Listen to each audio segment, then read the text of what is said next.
Hi friends, ఇప్పుడు వర్షాకాలం కదా, వర్షాలు బాగా పడుతున్నాయి.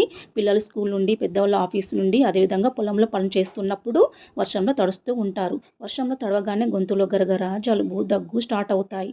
అలాంటప్పుడు మన వంటింట్లో ఉండే వాటితోనే కషాయం చేసుకొని నైట్ టైంలో పడుకునే ముందు 3 డేస్ త్రాగారంటే జలుబు, దగ్గు, గొంతు గరగర నుండి మంచి ఉపశమనం లభిస్తుంది. అది ఎలా చేసుకోవాలో ఈ వీడియోలో చూద్దాం.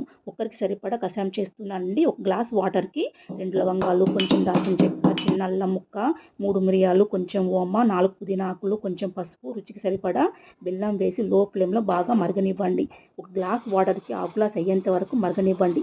ఇలా మరిగిన కషాయాన్ని ఒక గ్లాసులో వడబోసుకోండి. దీన్ని రాత్రి పడుకునే ముందు ఒక 3 డేస్ త్రాగారంటే జలుబు, దగ్గు బాగా తగ్గుతాయండి. ఇమ్యూనిటీ కూడా బాగా డెవలప్ అవుతుంది.